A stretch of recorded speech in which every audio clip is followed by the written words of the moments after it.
Thomas Hodge, 1827–20 May 1907, was an English golf illustrator and painter. He became a member of the Royal and Ancient Golf Club at St Andrews in 1861, and via his thousands of golf illustrations of what were then the greatest golfers in the world, he became known as the golf artist of St Andrews. After his death, Hodge's work had for the most part fallen into obscurity and had been forgotten. Then, in 1983, a large cache of his watercolors was found in a battered and dusty red album and bought from an African antiques dealer peddling his wares at the Camden Lock Market. Many of the paintings were subsequently offered for sale at Sotheby's in 1985. It made perfect sense that Hodge's work was found collecting dust at the Camden Market. His last known address was only 2 miles away at Quex Road, just off the Kilburn High Road.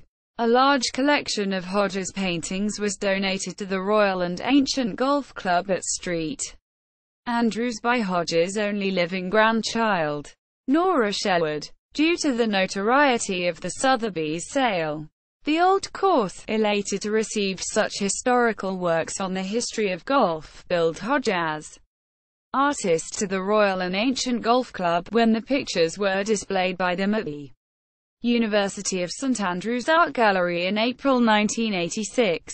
Early life. Hodge was born in 1827 in Cornwall, England, near Truro. He was the fourth and youngest son of Joseph A. Hodge, a banker who was the son of a tin and copper miner. Having grown up in Cornwall, Hodge was familiar with the fury of the sea as a boy. He would often walk the shore after storms to find ships that had gone aground.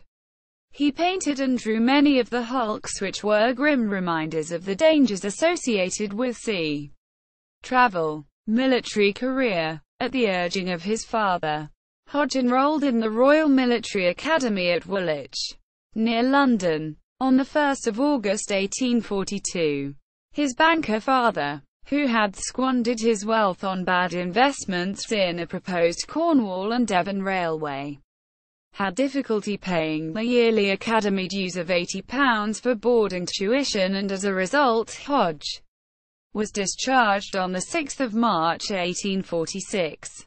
Opens boarding school. Down on his luck and nearly penniless, he moved to St Andrews, Scotland, in the 1850s and opened a boarding school that was intended mainly for the children of Scottish parents who lived abroad and were working for the East India Company.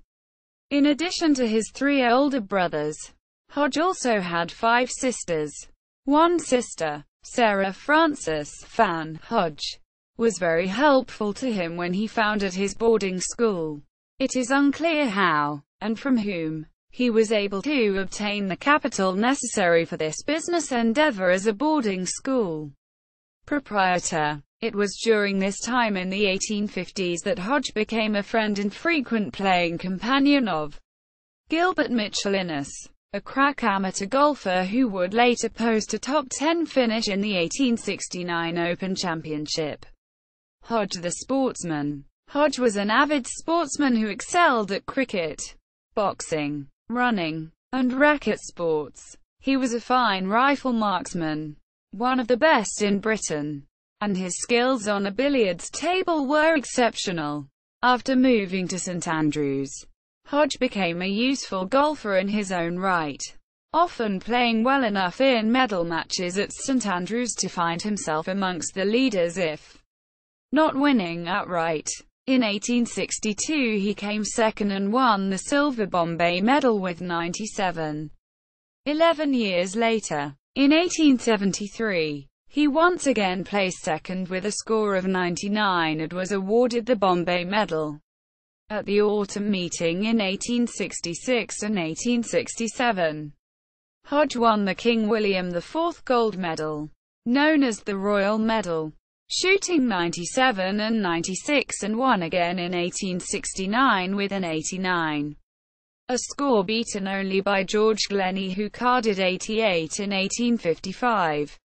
These scores may seem high in comparison to modern golf, but in Hodge's day the golf clubs were crude and the feathery ball in use at the time traveled at most about 200 yards without wind assistance.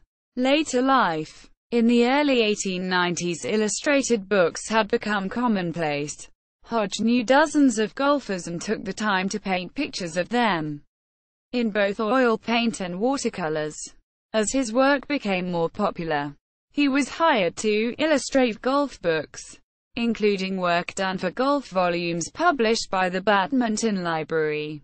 He contributed to Horace Hutchinson's Golf, 1890, as well as Hutchinson's The Book of Golf and Golfers, 1900, with numerous plates and illustrations.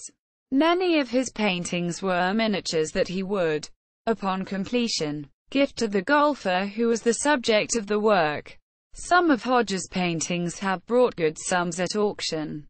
In the case of a pen and monochrome watercolor depicting J.O. Fairley, a mentor to old Tom Morris, the hammer price at an 8th of July 1999 Christie's auction in London, South Kensington, fetched $13,386, £8,050. Hodge's painting was not limited to just golf subjects. When he went on vacations abroad, he always brought along his paints and canvases and produced a number of scenic plein air, landscape and seascape paintings. He nearly always signed his paintings as Th. and dated his work. In 1863, while on a vacation to Switzerland, he painted an alpine scene featuring the Matterhorn in the background. Family. Hodge and his wife Jane had 7 children, 3 boys and 4 girls. His sons were Edward Hamilton, Ned Hodge, Donald William McKinnon, Dodd Hodge and Thomas Kenwyn Hodge.